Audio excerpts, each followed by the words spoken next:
नमस्कार। स्वागत है आप सभी का। मैं हूँ शोभा रानी शर्मा और आप देख रहे हैं लोकालोक न्यूज। सबसे पहले तो आप सभी को नवे अंतर्राष्ट्रीय योग दिवस की ढेर सारी शुभकामनाएं। हमने कई बार ऐसा कहते सुना है, हमने पढ़ा भी है कि स्वास्थ्य से बड़ा कोई धन नहीं है, और ये सच भी है। तो आइए आज इस खास दिन पर हम ये जानने की, ये समझने की कोशिश करते हैं कि कैसे योग हमारे स्वास्थ्य रूपी धन को बचाए रखने में, उसे सहेजने में हमारी मदद कर सकता है। और इन सारी बातों को जानने के लिए, इस पर चर्चा करने के लिए आज हमने दो बहुत ही अ, महानुभावों को, जो अपने क्षेत्र में बहुत ही परिपूर्ण है, उनको आमंत्रित किया है। सबसे पहले मैं आमंत्रित करना चाहूंगी डॉक्टर परिणीता सिंह जी को, जो कि वाइस चेयरपर्सन है Indian yoga association Jharkhand state chapter committee की। डॉक्टर परिणीता सिंह जी, आपका बहुत बहुत स्वागत है। साथ ही आज इस खास दिन पर हमारे साथ अमित कुमार जी भी जुड़े हैं, जो कि सेक्रेटरी है Indian yoga association Jharkhand chapter committee के। अमित जी, आपका भी कार्यक्रम में बहुत बहुत स्वागत है। कार्यक्रम में मैं सबसे पहले डॉक्टर परिणीता सिंह जी से ये जानना चाहूंगी, मैम आप हमें बताएं योग क्या है, जरा इसके बारे में हमें विस्तार में बताएं। बहुत बहुत धन्यवाद शोभा जी। आप इसका आयोजन किया और जागरूकता फैलाने का। और खासकर इस समय जब हमारा अंतर्राष्ट्रीय योग दिवस 21 को आ रहा है, जुड़कर आप लोगों से मुझे अच्छा लग रहा है कि हम योग के विषय में कुछ बोल रहे हैं और आप इस जागरूकता को, इस चीजों को दूर तक ले जाएंगे, लोगों तक ले आने में का प्रयास करेंगे। बहुत बहुत धन्यवाद।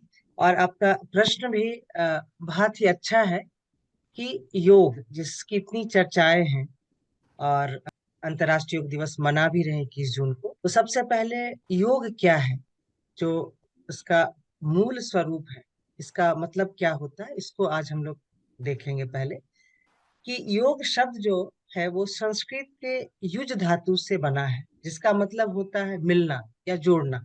अगर हम पणनिगण पाठ के तीन युज धातु हैं, उनके तीन युज धातु हैं जिसको बोलते हैं दिवादिगणीय, फिर रुधादिगणीय और चूरादिगणीय। तो जो जी। दिवादिगणीय युज धातु है उनका अर्थ होता है समाधि, मतलब सम्यक स्थापित करना। और दूसरा रुधादिगणीय जो युज धातु है उसका मतलब होता है युजिर युगे। युजिर युगे मतलब जो युक्त करे, मतलब जो जोड़े, संयोग करे। और तीसरा है चूरादिगणीय।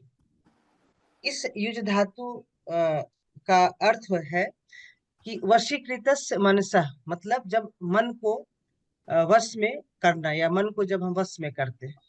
तो आप देखिए कि इन तीनों से हम इस निष्कर्ष पे आते हैं कि योग का जो अर्थ होता है वो एक सम्यक स्थापित करना, जोड़ना, या मन को वश में करना। तो यूजुअली हम लोग बोलचाल के भाषा में बोलते हैं योग का मतलब होता है आत्मा का परमात्मा से मिलन या मिलाना, या हम ये बोल सकते हैं कि हमारा जो ये लघु ब्रह्मांडीय चेतना है, उस लघु ब्रह्मांडीय चेतना को बृहद ब्रह्मांडीय चेतना के साथ एकाकार करना, इसे हम योग कह सकते हैं। गीता के छठे अध्याय का 15वां श्लोक जो है, उसमें श्री कृष्ण कहते हैं कि जिस योगी ने अपने मन को वश में कर लिया, जिस योगी ने अपने मन को वश में कर लिया, यानी जो मतलब मन वाला योगी है, जो वश में किए हुए अपने मन को, वह योगी अपने आत्मा को निरंतर मेरे स्वरूप में अगर वो लगा दे तो परम आनंद की अनुभूति उसे प्राप्त होगी। यानी कि मन का एक विशेष स्थान है। वैसे भी अगर हम योग में देखते हैं कि योग में शरीर रचना को तीन भाग में बांटे, शरीर, मन और आत्मा। जिसमें जो योगाभ्यास हम करते हैं उसमें शरीर को स्वस्थ रखते हैं, मन को स्थिर और शांत रखते हैं, और आत्मा के स्वरूप को जानने का प्रयास करते हैं। यानी कि अगर हम मन को स्थिर रखेंगे तो हम शरीर को भी स्वस्थ रख सकते हैं और आत्मा के वास्तविक स्वरूप को भी जाना जा सकता है। इसीलिए योग में जितने भी डेफिनेशंस हैं, यानी परिभाषाएं हैं, ज्यादातर मूलतः सभी मन पर आधारित है। जैसे मैत्रेय उपनिषद में कहा गया है कि एकत्वम प्राण मनसो इंद्रियाणाम तथैव च सर्वभाव परित्यागो योग इत्याभिधीयते। यानी कि जब बाह्य विषयों से मन, प्राण और इंद्रियों को एक का एक हो जाना या एकाकार हो जाना, इस अवस्था को हम योग कहते हैं। यानी कि हम विषयों से अपने आप को विमुख कर लेते हैं और मन को स्थिर शांत करते हैं, और इसी मन के द्वारा हम आत्मा को जान सकते हैं और शरीर को स्वस्थ रख सकते हैं। उसी प्रकार महोपनिषद में वो छोटा सा श्लोक है, मनः प्रस्मनोपायो योग इत्याभिधीयते, यानी मन की पूर्णतया शांति के साधन को हम योग कहते हैं। यानी कि हम मन को अगर साध लें, अगर उसको शांत रखें, तो हम योग को जान सकते हैं। तो यहाँ पे है कि अब शांत मन कैसा होगा, आखिर उस शांत मन की क्या विशेषताएं होंगी। तो जब शांत हमारा मन रहेगा और सिद्ध मन रहेगा, तो वो सिद्ध सिद्धि दोनों में समत्व भाव रखेगा, समान रूप से चीजों को देखना शुरू कर देगा। जैसा कि हमारे गीता में चैप्टर 2 के श्लोक 48 है कि योग कर्माणि संगत्वा धनंजय सिद्ध सिद्धियो तमो भूत्वा समत्वं योग उच्यते। यानी कि अगर योगस्थ होकर कामनाओं को त्याग कर अगर सिद्ध आती है, और हम अपने आत्मा या अपने वास्तविक स्वरूप को जान सकते हैं, और तदा द्रष्टु स्वरूप अवस्थान, मतलब हमारा जो वास्तविक स्वरूप है, जो एक लक्ष्य है इस जीवन का, उसको हम प्राप्त करने में सक्षम होते हैं। जी, बहुत अच्छे से आपने हमें समझाया योग के बारे में। अमित सर, आपसे मैं ये जानना चाहूंगी कि इस साल जो योग दिवस का थीम रखा गया है, हर आंगन योग थीम। जी। जी, दो थीम आप इसके रखा गया बारे में है। सर। जी हाँ, जी। दो थीम रखा गया है। एक है योगा फॉर वसुधैव कुटुंबकम, जी जी। और दूसरा है हर आंगन योग। जी जी, तो मेरा ये सवाल। दो थीम है। जी, जी मेरा यही सवाल था कि आप इस थीम के बारे में हमें कुछ समझाना चाहेंगे, हमारे देखने वालों को कुछ बताना चाहेंगे, आप कैसे देखते हैं इसे? हाँ, ये बहुत ही अच्छा है। जैसा अभी मैम ने बताया कि योगा फॉर वसुधैव कुटुंबकम, ये बहुत ही अच्छा थीम भारत सरकार ने इस वर्ष का रखा है।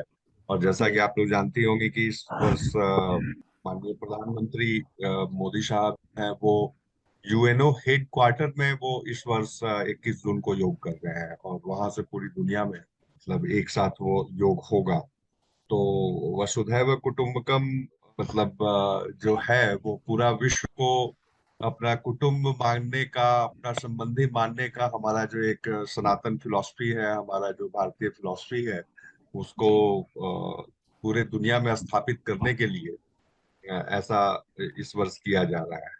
और मैम ने जैसा बताया कि योग का अर्थ होता है अपने ऊपर नियंत्रण करना, अपने चित्त की वृत्तियों का नियंत्रण करना। तो किसी भी समाज का जो सबसे पहला यूनिट होता है वो होता है व्यक्ति स्वयं।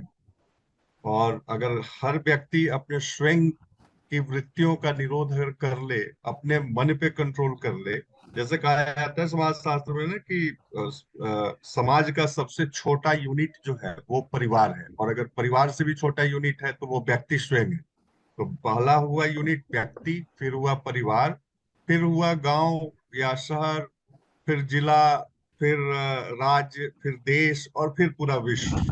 तो अगर जी हर व्यक्ति अगर योग करे और अपने ऊपर नियंत्रित कर ले, अपने वृत्तियों को दूर कर ले, तो फिर एक अच्छे परिवार का निर्माण हो सकता है, एक अच्छे गांव या अच्छे मोहल्ले का निर्माण हो सकता है, एक अच्छे शहर का निर्माण हो सकता है, एक अच्छे राज्य का निर्माण हो सकता है, एक अच्छे देश का निर्माण हो सकता है, और इसी प्रकार एक अच्छे विश्व का निर्माण हो सकता है। तो जी। इसी भाव को विस्तारित करने के लिए और पूरे विश्व को समझाने के लिए इस बार यह थीम रखा गया है, योगा फॉर वसुधैव कुटुंबकम। और हर आंगन योग से शायद हमें ये संदेश दिया जा रहा है कि हर घर में योग होना अनिवार्य है, होना चाहिए। बिल्कुल बिल्कुल बिल्कुल, दोनों एक दूसरे का जी, पूरक है। दोनों ही जो थीम वाक्य है वो एक दूसरे का पूरक बिल्कुल बिल्कुल। है। परिणीता मैम, हम आपसे ये जानना चाहेंगे कि योग में बीमारियों को कैसे देखा जाता है। साथ ही हमें आप ये भी बताएं कि किस प्रकार से योग में जब बीमारियों को हम पहचान लेते हैं तो उनका इलाज किस प्रकार से किया जाता है, जरा इस पर प्रकाश डालें। ये आजकल ये बहुत बड़ी चर्चा का विषय है कि योग से बीमारियों को कैसे ठीक कर सकते हैं, और हम लोग इस पर लगे हुए भी हैं कि जो जी। योग से संबंधित व्यक्ति योग के चिकित्सीय पक्ष को लेकर काफी जागरूक हैं और इसमें सक्षम भी हैं। कि योग सिर्फ जो हमारा ये भौतिक शरीर है, जो तंत्र और अंग से बना हुआ है, मांसपेशियों से, जी। उसको ही यह सिर्फ नहीं मानता कि इसको हम अगर स्वस्थ रख ले तो हम स्वस्थ रह सकते हैं, बल्कि ये शरीर के साथ मन, भावना, प्राण, चेतना, सजगता, इससे निर्मित हम इस शरीर को मानते, यानी कि इस शरीर के साथ हम अपने सूक्ष्म शरीर को, हम्म। जो हमारा सूक्ष्म शरीर है, और ये सूक्ष्म शरीर हमारा मन, भावना, हमारी चेतना, हमारी सजगता, हमारा प्राण, इन सब से बना हुआ ये शरीर है। और हम बोलते हैं कि हम अपने शरीर के जो पंच प्राण हैं, या जो पंच कोश हैं, जैसे तैत्तिरीय उपनिषद में कोश की बात कही गई है कि ये शरीर 5 कोशों का बना हुआ, और जब हम इस पर योगाभ्यास करते हैं तो वो ये जो पंच कोश हैं, अन्नमय, प्राणमय, मनोमय, विज्ञानमय और आनंदमय, इसमें हम जी। बैलेंस, संतुलन स्थापित करते हैं, और फिर हम स्वस्थ हो सकते हैं या व्याधियों को हम हटा सकते हैं। उसी प्रकार पंच तत्व से बना हुआ ये शरीर है, उस पंच तत्व में हम सामंजस्य स्थापित करते हैं। प्रकृति जो हमारा गुण है, सत्य, रज, तम, उसमें हम स्थिरता और सामंजस्य स्थापित करते हैं। या त्रिदोष जो है, जिसके कारण हमारे शरीर में दोष या व्याधि उत्पन्न होते हैं, वात, पित्त और कफ, इन सभी को हम लेकर पूर्णता की बात योग में करते हैं। यानी कि जैसे कि हमने बताया कि योग में व्याधि का जो मूल कारण है, जो ज्यादातर, वह हमारा मन रहता है। और इस मन जो है, अगर आप देखेंगे आजकल डॉक्टर्स भी बोलते हैं कि ज्यादातर ज्यादातर बीमारियां जो साइकोसोमेटिक है, मतलब साइकिक लेवल पे, मन में ज्यादा उत्पन्न होते हैं, मतलब सूक्ष्म लेवल पे वो ज्यादा उत्पन्न होते हैं, फिर वो बाद में हमारे शरीर पर परिलक्षित होते हैं। हमारे योग में भी यही चीज को कहा गया कि ये जो हमारा मनोमय कोश है, जो मन भावना से बना हुआ कोश है, आवरण है, उस पर वो सबसे पहले आता है। यानी कि जो हम सोचते हैं या जो हमारा विचार है, वह किस तरह की चीजों को लेता है। अगर हम वो क्लेशपूर्ण है, द्वेष से भरा हुआ, वो संघर्षरत है, और नकारात्मक चीजों के प्रति ज्यादा आसक्ति है मन को, तो वो हमेशा हमारे में बीमार करेगा। पहले मानसिक रूप से हम बीमार होते हैं, फिर वो हमारे शरीर पर धीरे धीरे किसी न किसी बीमारी, हाई ब्लड प्रेशर, डायबिटीज, या पेप्टिक अल्सर, इंसोम्निया, इसके रूप में वो परिलक्षित होने लगता है। तो यहाँ पे हम देखते हैं कि योग में जब हम मन को स्थिर करते हैं, चाहे प्राणायाम द्वारा या ध्यान के द्वारा, तो हम मन स्वस्थ होगा, तो वो फिर शरीर भी हमारा स्वस्थ होगा। एक कंसेप्ट ये हुआ कि जब हम ये पंच कोश में मनोमय कोश को ठीक करते हैं, तो वो हमारे प्राणमय कोश, जो प्राण से, पंच प्राण से बना हुआ शरीर है, उसको ठीक करेगा। फिर वो उसका प्रभाव हमारे अन्नमय कोश पे, जो हमारे स्थूल शरीर है, उस पर उसका अच्छा प्रभाव पड़ेगा।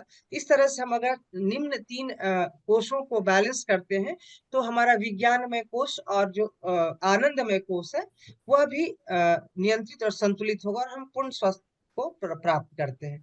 उसी तरह से कुछ ये भी कंसेप्ट है पंच प्राण के द्वारा कि अगर हमारे प्राणों में या प्राणमय कोश में अगर कोई गड़बड़ी है, मतलब जो हमारा शरीर प्राण धारण करता है, उस प्राण धारण में कमी या ज्यादा होने के कारण जो व्याधि उत्पन्न होती है, उसको भी हम योग के द्वारा कम कर सकते हैं। तो ये भी एक कंसेप्ट है, इसलिए हम लोग प्राणायाम के द्वारा इस पंच प्राण को बैलेंस करते हैं, और ये प्राणायाम हमारे मन को भी स्थिर करने में सक्षम रहता है।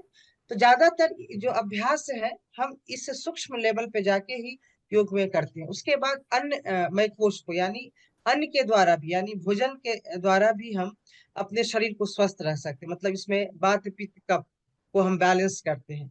हमारे ग्रंथों में लिखा गया है कि आहार शुद्धो सत्व शुद्धि, सत्व शुद्धो शुद्धो ध्रुवा स्मृति, स्मृति लंबे, सर्व ग्रंथि नाम विप्र मोक्षो। मतलब अगर हमारा आहार शुद्ध रहेगा, तो हमारा जो अंतःकरण है वो भी शुद्ध होगा। अंतःकरण अगर शुद्ध रहेगा, तो हमारी स्मृति जो निश्चल होगी, और जब स्मृति निश्चल होगी, तो हमारी सारी ग्रंथियां जो है वो खुल जाएंगी, और हम आत्म तत्व को जान पाएंगे या उससे एकाकार हो पाएंगे।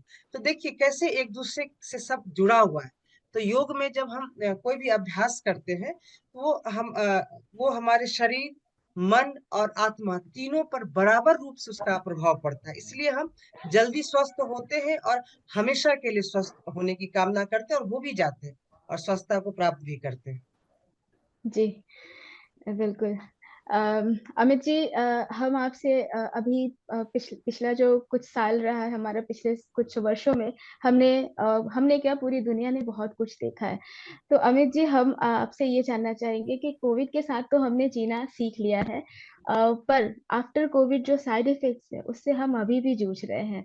अ, योग कैसे हमें, जैसा कि मैम ने बताया कि हम जो प्रक्रिया है बीमारियों को पहचानने की और इलाज की, वैसे प्रक्रियाओं के द्वारा, योग के द्वारा कैसे हम जो कोविड के बाद जो सिचुएशंस निकल के आई है, या ऐसे भी जो हमारी जो शारीरिक परेशानियां होती है उससे कैसे हम डील कर सकते हैं, कृपया इस पर प्रकाश डालें।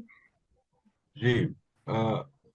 कोविड के बाद से जो भी समस्याएं जो हो रही हैं, इसमें एक बात तो पूरे विश्व में योग को स्थापित करने में इसका भी एक बहुत बड़ा योगदान है कि ये पूरे जी जी। विश्व में ये अब लोगों को पता चल गया है कि उन जो पोस्ट कोविड इफेक्ट है उससे मुक्त हम्म। होने का अगर कोई एकमात्र साधन है तो वो योग और प्राणायाम ही है। दूसरा कोई ऐसा माध्यम नहीं है, कोई मेडिसिन नहीं है जिससे कि उससे मुक्ति मिल सकती है। रेगुलर योगासन करना और प्राणायाम का प्रैक्टिस करना। कोविड में क्या हुआ कि ज्यादा जो अफेक्टेड, जो कोविड के वायरस जो किए, वो जी। लंग्स को अफेक्टेड किए। और लंग्स को शक्तिशाली बनाने का प्राणायाम से दूसरा कोई अच्छा टेक्निक है नहीं। तो अगर जी। रेगुलर आदमी प्राणायाम का प्रैक्टिस करे तो निश्चित ही उसको पोस्ट कोविड इफेक्ट्स के जितनी भी तरह की समस्याएं हैं, या फिर ध्यान भी उसमें बहुत अच्छा, मैंने देखा कि कई लोगों को पोस्ट कोविड इफेक्ट के रूप में डिप्रेशन में गए। तो उस डिप्रेशन से मुक्त जी। होने में ध्यान बहुत कारगर उपाय है। और यही है, आसन, प्राणायाम और ध्यान, इसका अगर रेगुलर नियमित अभ्यास आदमी करते रहे तो निश्चित ही उसको पोस्ट कोविड इफेक्ट से निजात मिल सकता है। और यह भी बात है कि इसको छोड़कर दूसरा कोई ऐसा मेडिसिन भी नहीं है जिसको लेकर आदमी उससे मुक्त हो सकता है, वो करना ही पड़ेगा। और इसलिए अभी स्थिति ये है कि कोविड के बाद से अमेरिका से का एक मुझे एक डाटा मिला कि वहां अमेरिका में कोविड के बाद से लगभग 100 योग सेंटर डेली खुल रहे हैं। रोज 100 सेंटर अमेरिका में पोस्ट कोविड इफेक्ट से मुक्त होने के लिए रोज खुल रहे हैं। तो सोचिए कि किस जी। तरह से विश्व में योग का प्रसार हो रहा जी, ये हमारे लिए बहुत गर्व की बात है, और इससे बड़ी बात हमारे लिए क्या हो सकती है, हमारे देश के लिए, हमारी संस्कृति के लिए। है। बिल्कुल। परिणीता मैम, आप हमें ये बताएं कि अ, योग के तो फायदे हमने देखे कि कितने फायदे हैं, और पर योग के नियम भी बहुत सारे हैं। तो क्या उनको करने के जो सही नियम है उनको फॉलो करना बहुत जरूरी है, और अगर कोई ठीक तरह से नहीं कर पा रहा है तो क्या उसके जो विपरीत परिणाम है वो भी देखने को मिलते हैं, और एक आम आदमी क्या खुद से योग कर सकता है, या किसी से सीखना या किसी ट्रेनर की मदद लेना शुरुआत में जरूरी है? ये सब जो थोड़ी बहुत जो भ्रांतियां हैं या जो बातें रह जाती हैं, आप इस पर प्रकाश डालें। हाँ, ये बहुत ही अच्छा प्रश्न आपने पूछा। देखिए, योग की बहुत सारी विधियां हैं या प्रकार हम कह सकते हैं। जैसे कि हम बचपन से घरों में हम जाप करते हैं, जैसे गायत्री मंत्र का जाप करते हैं, तो उसके कोई साइड इफेक्ट नहीं, सभी को करना चाहिए। वो भी एक महायोग है। और जैसे कि कुछ प्रकृति के नियमों का पालन करते हैं। हमारे बड़े बुजुर्ग बोलते हैं कि सुबह उठो, जल्दी उठो, उस वक्त पढ़ाई करो या नाम लो, या मतलब सुबह स्नान करो। ये जो दिनचर्या सिंपल सा है, ये सब योग में भी इन सब चीजों की का अपनी एक विशेषता है। इन सब चीजों का पालन योगाभ्यासी करते हैं। इसके कोई साइड इफेक्ट नहीं है। और लेकिन कहीं कहीं पे कुछ कुछ चीजों में रिस्ट्रिक्शंस हैं। जैसे कि एक ग्रंथ में, हठयोग प्रदीपिका में लिखा हुआ है कि प्राणायामेन युक्तेन सर्व रोग क्षयो भवेत् अभ्यास योगेन सर्व रोग समुद्भव। मतलब अगर हम सही ढंग से प्राणायाम को करते हैं तो हमारे सभी रोग हट जाते हैं। अगर वो हम सही ढंग से नहीं, गलत ढंग से करते हैं तो बहुत सारी व्याधियां हमारे शरीर में आ जाती हैं। इसका मतलब है कि कुछ जगह पे रिस्ट्रिक्शंस तो हैं, और इसीलिए बोला गया है कि एक सही मार्गदर्शन में करना चाहिए, एक सही गुरु के निर्देश में करना चाहिए। बट और शायद यही एक रहा होगा कि पूर्व पहले के जो हमारे योग को बचपन से ही लोग 8-9 साल में डाल दिया करते थे गुरुकुल में, और वो अपने उसी हिसाब से बच्चों को वो तैयार करते थे, तो उसके कोई साइड इफेक्ट्स नहीं थे। बट हाँ, ये भी है कि हमारे ग्रंथों में ये भी लिखा हुआ है कि जो व्यक्ति स्वस्थ है वह व्यक्ति भी कर सकते हैं, जो वृद्ध है, अति वृद्ध है, दुर्बल है, यानी सब, या जो रोगी हैं सभी कर सकते हैं। इसका मतलब है कि योग को किसी उम्र में भी हम शुरू कर सकते हैं। हाँ, बट सही मार्गदर्शन अवश्य होनी चाहिए कि जो आपको योग सिखा रहा है वो आपके पर्सनालिटी, आपके व्यक्तित्व को देखकर आपको अच्छे से समझ सके कि कहाँ विकार है और किस किस चीजों को ये अपना कर ठीक हो सकते हैं, तो वो जरूर ठीक होंगे। और जैसा कि अमित जी ने बोला कि अभी अमेरिका में 100 रोज खुल रहे हैं, ये मामूली बात नहीं है। अमेरिकन इस सब मामले में बहुत जागरूक है, बहुत अलर्ट है। उसने हमसे ज्यादा योग को पढ़ा होगा, इस पर रिसर्च किया होगा, और उनको लग रहा होगा कि इससे बड़ी विद्या विधि तो कुछ है ही नहीं, इसलिए इतने तेजी से वो लोग बढ़ रहे हैं। बट हाँ, हम लोग चूंकि इसके फाउंडर मेंबर हैं, हमारी ये संस्कृति है, तो हम लोग की पकड़ अवश्य है।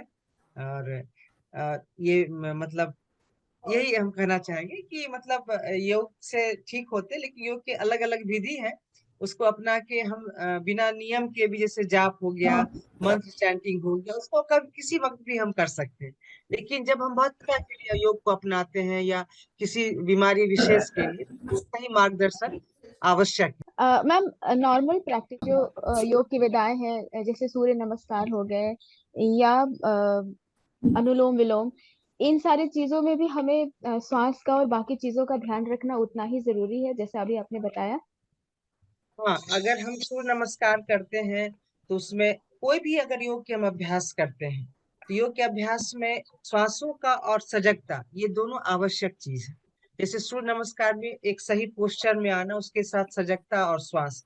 प्राणायाम में हम श्वास कैसे लेते हैं, कैसे छोड़ते हैं, कितना लेते हैं, कैसे, इन सारी चीजों की जानकारियां सही होनी चाहिए। अगर श्वास और सजगता के साथ अगर हम योगाभ्यास नहीं करते हैं तो वो बहुत ज्यादा जो हिसाब से उसका लाभ चाहते, वो फिर हमें प्राप्त नहीं हो पाता। ठीक है, जी तो इन सब जी, चीजों का बिल्कुल, बहुत ध्यान अच्छी रखते जी।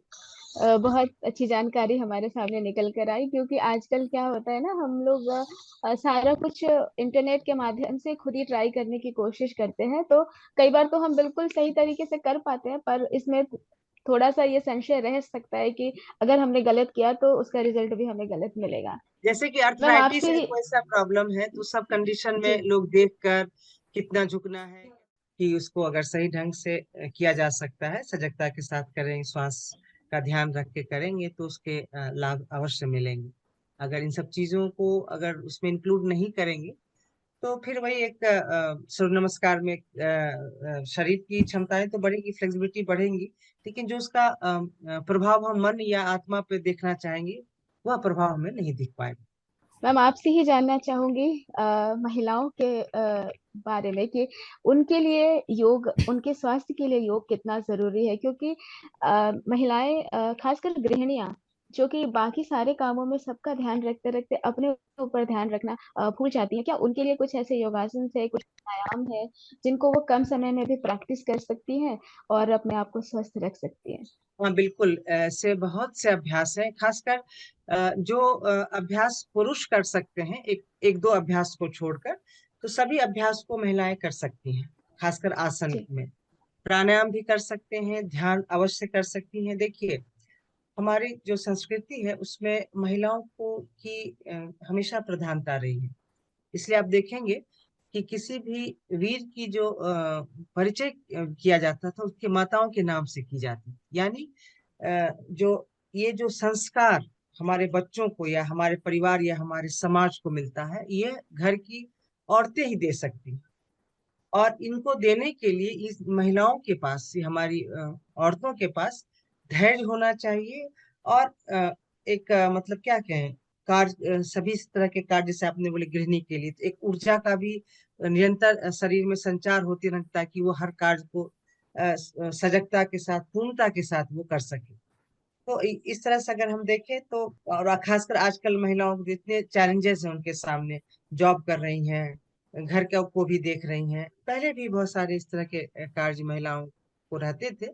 समय के साथ कुछ बदलाव हुआ, लेकिन दो तीन चीज बहुत कम है। एक, जो संस्कारित करना बच्चों को, बच्चों से परिवार को, और परिवार से समाज, और फिर यही चीज बढ़ता चला जाता है।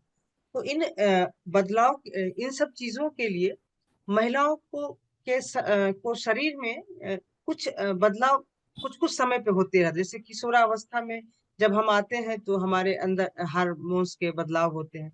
जब माताएं गर्भवती होती हैं, उस वक्त भी उनके शरीर में बदलाव होते हैं।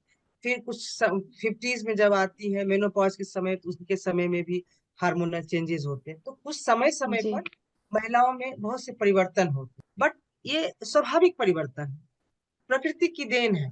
बस आज के समय में चूंकि हम समय बदल रहा है, बहुत चीजों का हमारे ऊपर असर हो रहे हैं, चीजों का, और तो हमारे अंदर डिप्रेशन या एंग्जाइटी इस तरह की चीजें हो रही, जैसे कि आजकल बच्चियों में देखते हैं बहुत तरह के इश्यूज हो रहे हैं उनको, खासकर रिप्रोडक्टिव सिस्टम से संबंधित।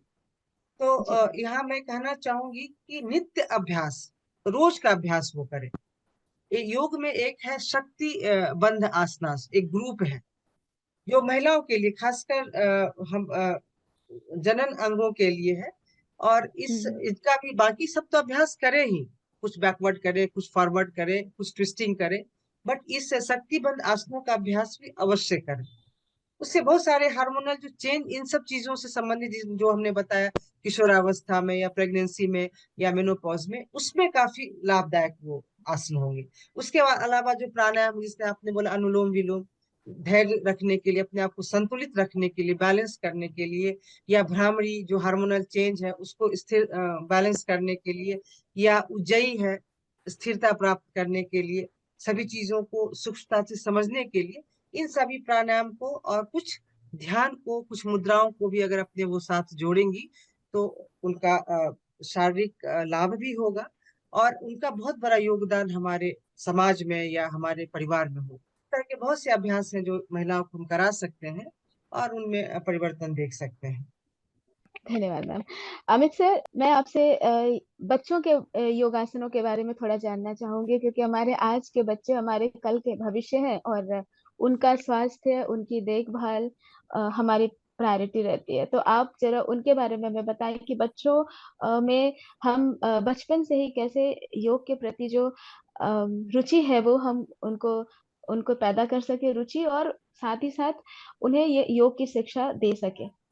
ये तो सही है। ये पहले, इससे ठीक पहले जो प्रश्न था उसी के ये में होगा कि माताएं अगर योग करेंगी घर में, तो जैसे आप जी। जानती हैं कि अभी मंदिर जो है वो माता के गर्भ में ही बहुत सारी विद्याएं सीख लिए थे। तो वो जी। चीज आजकल के भी बच्चों पे लागू होता है कि माताएं अगर योग करेंगी तो बच्चे सीखेंगे, और जी। बच्चों को मन के ऊपर नियंत्रण पाया जा सकता है। और जो तरह तरह का जी। बच्चों में हार्मोनल चेंजेस के कारण हम बात कर रहे थे, कि जैसे अक्सर हम लोग देखते हैं कि उनके ऊपर पढ़ाई का प्रेशर, बेहतर करने का प्रेशर, ये सब जो होता है उससे अक्सर हम लोग अखबार न्यूज में देखते हैं कि कोटा में इतने बच्चे सुसाइड कर लिए, रिजल्ट जी। अच्छा नहीं आया तो सुसाइड कर लिए, घर से भाग गए, कई तरह का सब परेशानियां। तो उन जी। सारे जी। कुछ को योग के माध्यम से नियंत्रित किया जा सकता है। अगर बच्चा, और ज्यादा कुछ भी नहीं, हम तो इसमें सजेस्ट करेंगे कि उनको केवल 12 सूर्य नमस्कार अगर वो करें। एक सूर्य नमस्कार ऐसा एक योगासन है जिसमें कि 12 आसनों का वह समूह है, और उन 12 योगासनों के समूह को का 12 बार, अगर 12 सूर्य नमस्कार प्रैक्टिस अगर रेगुलर, इतना भी अगर बच्चा समय निकाल के 15 मिनट अगर डेली करे, तो वो निश्चित ही शारीरिक, मानसिक और आध्यात्मिक तीनों ही विकास उसका होगा। क्योंकि अभी ये भी एक है ना कि उस बच्चों के पास समय की भी कमी है, तो उसका भी ध्यान रखना होगा कि वो एक जी घंटा जी 1.5 घंटा बैठ के आसन और प्राणायाम और ध्यान नहीं कर सकता है, तो उसको एक कुछ छोटा ऐसा टैबलेट देना पड़ेगा कि बस तुम इतना करो और करके तुम स्वस्थ रहो, दोनों ही तरह से, शारीरिक रूप से भी और मानसिक रूप से। तो अगर वो टैबलेट आप जी हमसे योग के ये में पूछेंगे तो वो टैबलेट सूर्य नमस्कार। कि सूर्य नमस्कार जी उसको डेली 12 सूर्य नमस्कार अगर वो करता है, 15 मिनट, 20 मिनट से ज्यादा उसमें समय नहीं लगेगा, तो वो निश्चित है कि वो पूर्ण रूप से स्वस्थ रहेगा, मानसिक शारीरिक दोनों रूप से। सूर्य नमस्कार रूपी ये मीठी टैबलेट बच्चों को अवश्य पसंद आएगी। ऐसा हम उम्मीद हाँ, करते हैं कि हमारे कार्यक्रम के माध्यम से वो ये जान पाएंगे कि योग का मतलब सिर्फ ये नहीं होता है कि हमें बहुत सारा समय देना है। कम समय में भी हम बहुत सारा लाभ उठा सकते हैं। जी। अ, वैसे योग का अर्थ तो मैम ने बता दिया कि योग का अर्थ होता है जोड़ना। पर योग कैसे पूरी दुनिया को आपस में जोड़े रखने के लिए जो है वो एक कारक के रूप में सामने आता है, आप हमें उसके बारे में जरा बताएं, योग कैसे दुनिया को जोड़े रख सकता है। और देखिए, जब योग करता है तो आदमी जब करता है, तो जैसे महर्षि पतंजलि बोले हैं ना कि योगश्चित्त वृत्ति निरोध, तो व्यक्ति अपने को नियंत्रित करता है, अपने अपने को ठीक करता है। और जब व्यक्ति, मनुष्य जब अपने को ठीक करेगा तो एक कुछ 4-5 व्यक्तियों का समूह जो बनता है उसको हम लोग परिवार कहते हैं। तो फिर अगर चारों पांचों व्यक्ति अगर ठीक है तो एक अच्छे स्वस्थ परिवार का निर्माण हो गया। फिर जी 10-12, 15-20-25 ऐसे परिवार मिलते हैं तो एक मोहल्ले का, एक टोले का निर्माण होता है। अगर वो सारे लोग स्वस्थ रहे तो फिर एक अच्छे मोहल्ले का निर्माण हो गया। फिर वैसे ही 100-200 फैमिली अगर स्वस्थ हुई तो एक अच्छे गांव का निर्माण हो गया। ऐसे करके ये समूह बढ़ सकता है। इसीलिए इस बार का जो टैगलाइन रखा गया है वो हर आंगन योग रखा गया है, कि हर घर में योग हो, हर व्यक्ति अपने को शुद्ध करे, हर व्यक्ति अपने चित्त के वृत्तियों को नियंत्रित करे, और इस तरह से एक जी अच्छे समाज का एक निर्माण हो सके। जी। इसी प्रश्न को मैं थोड़ा और मैम से मैं जानना चाहूंगी कि जब हम अपनी जड़ों से जुड़ते हैं, है ना, उसको अपने जीवन में जब हम उतारते हैं, तो वो किस प्रकार हमारे व्यक्तित्व के निर्माण में सहायक होता है और कैसे समाज को उससे लाभ पहुंचता है। मैम जरा आप इसको थोड़ा सा हमें बताएं। देखिए, जो व्यक्तित्व के निर्माण के लिए बहुत से पहलुओं को लेकर एक साथ चलना होगा, और उन सारे पहलुओं पर योग काम करता है। सबसे पहले अगर हम देखें तो शारीरिक, जैसे शारीरिक मतलब आरोग्यता को प्राप्त करना, कि जब हम योग करते हैं तो उससे हम आरोग्यता को प्राप्त करते हैं, मतलब एक शरीर सुगठित होता है, क्षमतावान बनते हैं। वह एक हमारे व्यक्तित्व के निर्माण में एक अहम भूमिका निभाता है। उसी तरह से हम मानसिक पक्ष को अगर लेंगे तो जो तनाव है या चिंता है या जो विषाद है, उन सभी को हम ध्यान के द्वारा खत्म कर सकते हैं, तो मानसिक परिपक्वता हमारे अंदर आएगी, वो हमारे व्यक्तित्व के निर्माण में मदद करेगा। व्यक्तिगत पक्ष को अगर लेंगे, तो व्यक्तिगत पक्ष में मतलब अंदर अपनी आंतरिक शक्तियों को जानना और उनको जगाना, यानी कि आदर्श जीवन पद्धति को अपनाना। ये सारी चीज जो है ये योग के द्वारा हमें प्राप्त हो सकते हैं। व्यक्तिगत रूप से अपने आप को समझ सके, अपनी क्षमताओं को समझ सके, और उनको हम इनहेंस कर सकते हैं, उनको हम बढ़ा सकते हैं। जी उस तरह जी से भावनात्मक भी पक्ष एक पक्ष है मनुष्य का, व्यक्तित्व के निर्माण में। भावनात्मक पक्ष एक बहुत, उसको मजबूत करना, उसको विकसित करना, ये भी अहम भूमिका निभाएगा। पारिवारिक महत्व मतलब अनुकूल वातावरण मिलना चाहिए, और उस अनुकूल वातावरण के लिए जो परिवार के लोग हैं उनका भी, जैसे हम योग के द्वारा अपना एक अच्छा चीजों को ग्रास्प कर रहे हैं, ले रहे हैं, तो परिवार के लोगों का भी उत्कृष्ट प्रदर्शन हो, वो अच्छा करे, इस पक्ष को भी हम लेके चलेंगे, तो उससे हमारे भी व्यक्तित्व में निखार आएगा। उसके बाद जो सामाजिक महत्व जिस पे अमित जी ने बोले, फिर उसका जो हमारा आर्थिक पक्ष है, जैसे कि जो हम नौकरी करते हैं कि कहीं कुछ करते हैं, किसी जॉब में है, तो वो योगाभ्यास के द्वारा जो हमारे अंदर निहित जो आत्मशक्ति है या इच्छा शक्ति है या जो लगनशीलता है, उसको हम बढ़ा सकते हैं। तो वह एक कहीं ना कहीं हमें संतुष्टि देगा और हमारे व्यक्तित्व के निर्माण में भागीदारी बनेगा। और उसी उसी तरह से नैतिकता की हम बात कर सकते हैं। और फिर लास्ट में आध्यात्मिकता, जहाँ पे हम आध्यात्मिकता का मतलब जहाँ पे हम जीवन के जो चीज है उसका चिंतन मनन करना, कि ये मतलब बहुत करीब जाना, अपने सेल्फ मतलब अपने स्व के करीब जाना। तो इन सारे चीजों को अगर हम लेके चलेंगे, शारीरिक, मानसिक, व्यक्तिगत, भावनात्मक, पारिवारिक, सामाजिक, नैतिकता, आध्यात्मिकता और जो भी है, इन आर्थिक, इन सारे पक्षों को अगर हम लेके चलेंगे तो हम सच में एक अच्छे व्यक्तित्व का निर्माण कर सकते हैं।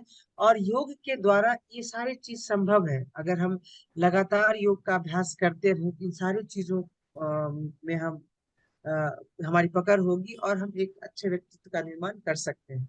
जी मैम। अ, परिणीता मैम और अमित सर, आप दोनों ने आज हमें खूब सारी जानकारियां दी है योग के बारे में। कई ऐसे सवाल थे जिनके जवाब शायद हमें कहीं और नहीं मिल पाते। कार्यक्रम के अंत में मैम, मैं आपसे जानना चाहूंगी, या मैं क्या, मेरे हमारे देखने वाले आपको आप क्या संदेश देना चाहेंगी उनको? मैं सबों को यह कहना चाहूंगी कि अपने व्यस्ततम जीवन में से कुछ क्षण योग के लिए अवश्य निकालें। क्योंकि जब तक आप योग करेंगे नहीं, योग की विशेषताओं को नहीं जान सकते। एक महायोग विज्ञान है, उसके अनुसार बोला गया, योगेन योगो ज्ञातव्यो, योगो योगात प्रवृत्तिते, मतलब योग साधना के द्वारा ही योग को जाना जा सकता है। यानी जो योग को करता है वही इस योग को समझ सकता है और उसकी प्राप्ति हो सकती है। और खासकर मैं उन लोगों को भी ये संदेश देना चाहती हूँ, क्योंकि जो हमारे पास सीखने आते हैं, जैसे कि मैं योग की पढ़ाई की हूँ, योग शिक्षक हूँ, अमित जी हैं, इसी तरह से बहुत लोग हैं जो योग की पढ़ाई की है, जिनको योग का ज्ञान है, वो सही रूप से योग को डाले लोगों के बीच। क्योंकि हमसे जो लोग सीखने आते हैं उनको योग के बारे में विशेष जानकारियां नहीं रहती, तो उस योग का क्या पर्पस है, ये जो हमारी संस्कृति का आधार है, उसका सही ज्ञान लोगों तक पहुंचाना। ये मैं रिक्वेस्ट करती हूँ सभी से आपके माध्यम से, कि सब सही ज्ञान लोगों को दे और इसको जाने खुद भी। आज भी हम लोग कुछ नहीं योग के बारे में जानते, इतनी विस्तार चीज है, इतना बृहद है ये, इसको जानना समझना कुछ एक जन्म कम है। तो जितना ही हम इस पे अपना ध्यान दे सकते हैं, जान सकते हैं, वो मैसेज को देना और लोगों तक उसको बढ़ाना, कि इतनी बड़ी संस्कृति इतने लंबे समय से कैसे चली आ रही है इस विद्या के कारण, तो इसका सही ज्ञान हो और इसका सही प्रचार प्रसार भी होनी चाहिए। अमित सर, मैं आप जी इस जी प्रश्न जी के जवाब में आप शायद दोनों ही लोगों से इस पर व्यू जानना चाह रही थी। जी जी हाँ। तो मैं इस विषय पे बोलना चाहूंगा कि योग में मैं दो चीज ये रखना चाहता हूँ कि पहला तो ये कि योग के नाम पे अभी ये भी देखा जा रहा है कि कई तरह की दूसरी चीजें हो रही हैं। जैसे प्राणायाम को लोग थोड़ा ज्यादा मॉडर्न ये करने के लिए उसको ब्रीदिंग एक्सरसाइजेस नाम देते हैं। योग को अच्छा। योग न बोल के योगा बोलते हैं और लगता है कि हम थोड़ा सा ज्यादा मॉडर्नाइज, शायद हम इंग्लिश हो गए, हम अंग्रेज हो। तो वो चीज ना हो, योग को योग ही रहने दिया जाए, योगा ना बनाया जाए। यानी तो 50 साल के बाद फिर ये भी कहीं से सुनने को 100 साल के बाद मिल जाएगा कि ये तो यूरोप में इस टेक्निक का विकास हुआ था और भारत विकास में है। वो आयातित चीज है। इसलिए हम लोग कम से कम जो भारतीय लोग हैं वो योग को योगा ना बना के योग ही रहने दें। और जी। दूसरी चीज की इसमें कई तरह का चीज जैसे विक्रम योगा, कई इसमें जुम्बा लोग डांस, जुम्बा लोग इसमें ऐड कर देते हैं और तरह तरह का मतलब योग को एक फिजिकल एक्सरसाइज के रूप में लोग कन्वर्ट करने लगे हैं। तो वो चीज ना होने दिया जाए, क्योंकि योग एक आध्यात्मिक विषय है और योग के द्वारा आदमी अपना आध्यात्मिक विकास करता है। तो पहला तो ये, और दूसरा कि जो लोग भी योग का प्रैक्टिस करें तो ये कोई एलोपैथ का मेडिसिन की तरह नहीं है कि आप 2 टैबलेट खा लेंगे और सर का दर्द ठीक हो जाएगा। महर्षि पातंजलि बोले हैं योगा चित्त वृत्ति निरोध है। योग क्या है भाई? तो चित्त की वृत्तियों का निरोध है। और वो निरोध कैसे होगा ये भी सूत्र उन्होंने बताया है। और वो कहते हैं कि अभ्यास वैराग्य तन्निरोध, कि अभ्यास और राग। फिर उन्होंने ये भी बताया कि अभ्यास क्या है, तो अभ्यास जो है वो श्रद्धा पूर्वक और निरंतरता से किया जाने वाले कार्य अभ्यास।